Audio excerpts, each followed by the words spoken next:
Masarap at napakadaling gawin. Tara, gawa tayo kung paano. 1 kilong pork liempo ang ginamit ko. Prituhin lang natin to hanggang magiging brown siya.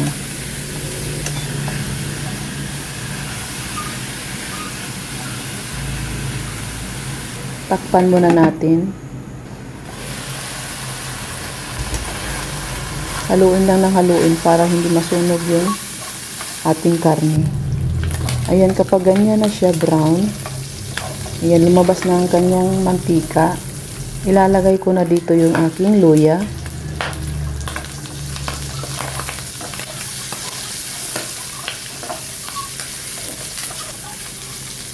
Sunod ko naman dito ang sibuyas at bawang.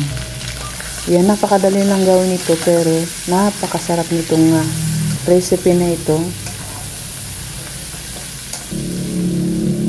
Naglagay lang ako ng pampalasa, paminta. Kung ayaw nyo naman ng pampalasa, pwede nyo naman hindi lagyan.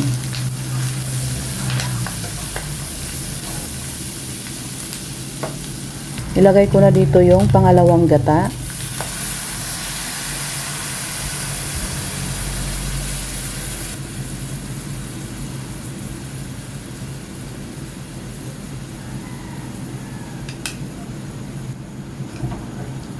Yan, haluin lang natin.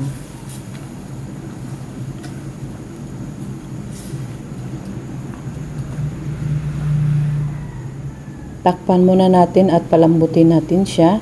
Kailangan mahina na yung apoy. Yan, lumambot na yung ating karne.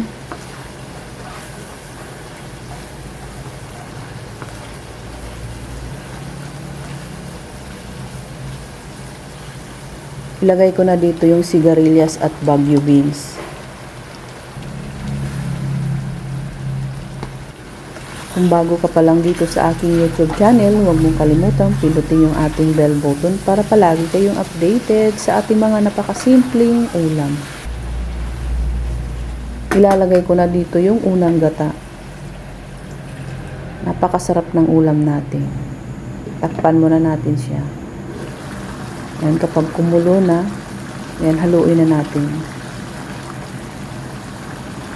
Ayan, napakasarap, napakabango.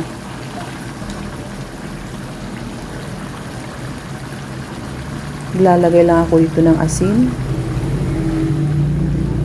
Haluin lang natin.